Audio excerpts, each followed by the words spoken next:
Alors, pour ce ski débrief, j'ai choisi 3 mots. Premier mot s'imposait, bien sûr, le mot bilan. Mon second mot sera responsabilité et je terminerai sur la notion de défi qui est la nôtre. Alors, bilan, évidemment, puisqu'il s'agit du ski débrief. Cette saison de ski, vous le savez, a commencé tôt avec des chutes de neige précoces sur tous les massifs, à peu près toutes les altitudes.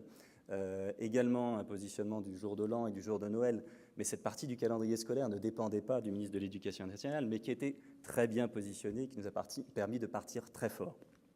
La saison s'est ensuite poursuivie avec 4 semaines de vacances scolaires en février et mars, qui étaient globalement bonnes, je dirais, étales à ce qu'elles étaient l'an passé. Et nous aurions fait une saison record si la fin de saison n'avait été véritablement laminée par le calendrier scolaire que nous connaissons maintenant pour la 3e année consécutive, qui a été décidée sans considération, sans évaluation de l'impact sur la durée des contrats saisonniers, sur l'économie non seulement des stations de sport d'hiver, mais également de l'ensemble de l'économie touristique française. On parle tout de même de 7% du PIB national.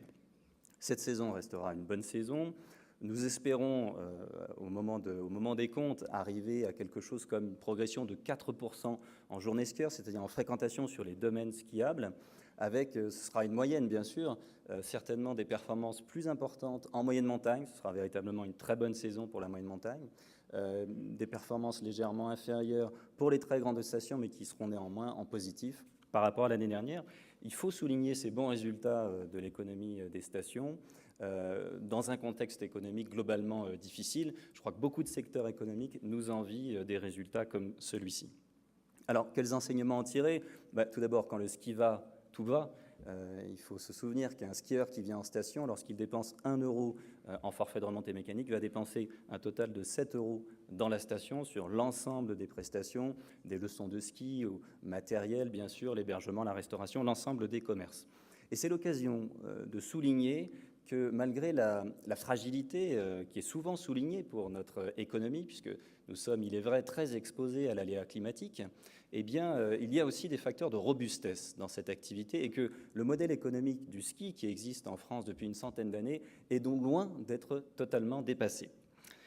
Mon deuxième mot, responsabilité. D'abord, notre responsabilité d'opérateur de remontée mécanique et de domaine skiable pour permettre l'emploi de 120 000 personnes en France en station, tant il est vrai que l'hiver, une station dont le domaine skiable serait fermée serait une station fermée.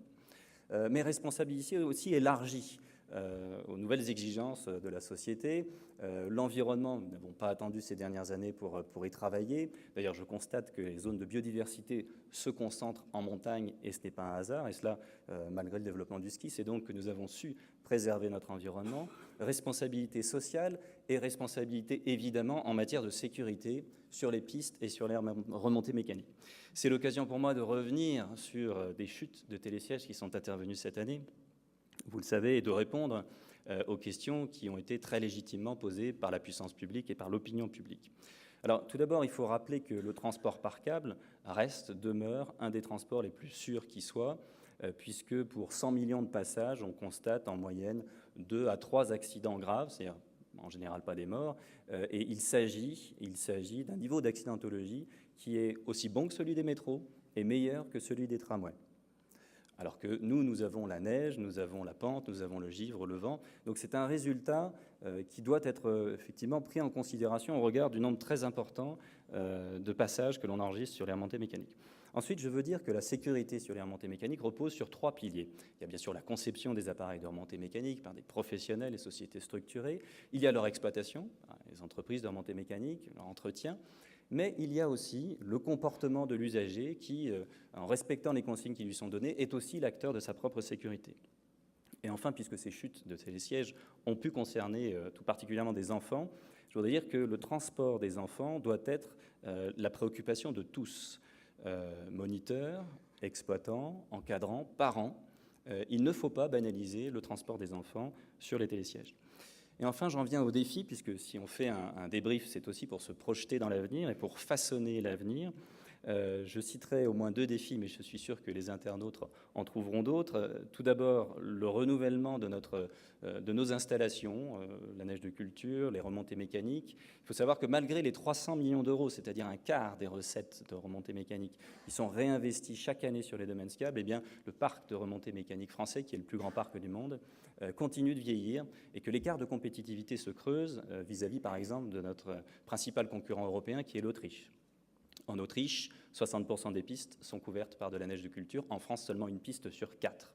Cet écart de compétitivité ne pourra pas durablement continuer à s'exercer sans que la France, qui reste la première destination en termes de domaine skiable, n'en pâtisse et l'emploi qui va avec. Et enfin, je citerai le renouvellement de la clientèle, puisque investir, c'est aussi investir sur la clientèle de demain, avec les très nombreuses initiatives qu'on trouve aujourd'hui et qu'il faut continuer d'amplifier, des classes de découverte pilotées par l'Association nationale des maires de stations de montagne, au plan ski jeune, qui sont portés par de nombreux conseils généraux, sans parler bien sûr du French Skis, le nouveau produit de France Montagne.